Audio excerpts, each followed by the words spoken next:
দেখা যায় সকালবেলায় দুর্গা সমেত সবাই কিন্তু কাল গল্পে ব্যস্ত রয়েছে। সেই সময় শম্ভু আসে এবং বলতে থাকে, জগদ্ধাত্রী একটু এদিকে আসবে, কথা আছে। তখন উৎসব বলে, কী রে, কী ব্যাপার শম্ভু? তখন দুর্গা বলতে থাকে, এই শম্ভু নয়, তুমি বরদা বরদা বলে রাখো। তখন বলতে থাকে, না মাই ডিয়ার বরদা, কী ব্যাপার, কিছু দরকার আছে? তার মানে না না, শম্ভু বলে কিছু না, ওর সময় একটু দরকার রয়েছে। তারপরে দেখা যায় শম্ভু জগদ্ধাত্রীকে ডেকে বলতে থাকে, আমরা তোমার কথা মতো কিন্তু 24 ঘন্টা ওয়াচ রেখেছিলাম তুষারতীর্থ বাড়িতে। সেখানে দেখা গেছে কিন্তু চন্দ্রনাথ মুখার্জিকে দেখতে পেয়েছি, বাপনও গিয়েছিল।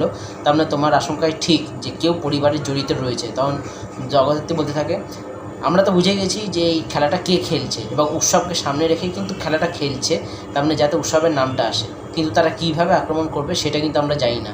দেখা যাক শেষ অবধি কী হয়। তারপরে দেখা যায় রাজনাথ ফোন করতে থাকে এবং সেখানে বলতে থাকে যে অনুষ্ঠানে কে কী হবে, কে কীভাবে আসবে না আসবে। যখন বৈদেহী আসে, বৈদেহী বলতে থাকে, রাজনাথ তুমি কিন্তু খুব খারাপ করছো, সেদিনকে সবার সামনে আমাদের এই কেচ্ছাটা কিন্তু সবার সামনে তুলে আনছো। রাজনাথ বলে, আমি কোনো খারাপ কাজ করছি না, আমার প্রাক্তন যিনি বউ ছিলেন তার একটা শরণার্থে আমি এই ব্যাপারটা করছি এবং সেখানে কোনো অন্যায় নেই। কিন্তু বৈদেহী বলতে থাকে, তোমাদের এই আশা কোনো দিনও পূর্ণ হবে না। তখন জগদ্ধাত্রী আসে, জগদ্ধাত্রী বলে, বাবা তো কিছু অন্যায় করছে না। তখন বৈদেহী বলতে থাকে, তুমি চুপ করো, তুমি আর তোমার মেয়ে এই দুজনে মিলেই কিন্তু এই উৎসবটা, এই অনুষ্ঠানটা প্ল্যান করেছে, তোমাদের এই অনুষ্ঠান কোনো দিন সফল হবে না।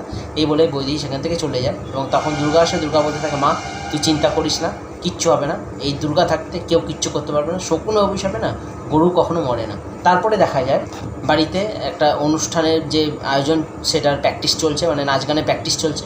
সেই সময় দুর্গা সবাই একটা খোশ মেজাজে রয়েছে। সেই সময় কৌশিকী আসে। কৌশিকী বলে, দুর্গা জানিস তো এই অনুষ্ঠানে একজন পারফর্ম করতে আসছে, মল্লিকা রায়চৌধুরী, যাকে তোর মা দুবার বাঁচিয়েছিল, এবং তিনি আসবেন, তোদের সঙ্গে দেখা করবেন এবং সেখানে পারফর্ম করবেন। জগদ্ধাত্রী বলে, কি মল্লিকা আসছে? বললে তখন কৌশিক বলে, হ্যাঁ মল্লিকা আসবে, তোর সঙ্গে দেখা করবে, কিন্তু কি জানিস তো, আমার মনে হচ্ছে এই অনুষ্ঠানে কিছু না কিছু একটা ঘটতে চলেছে। তারপরে এপিসোডটা শেষ হয়ে যায়।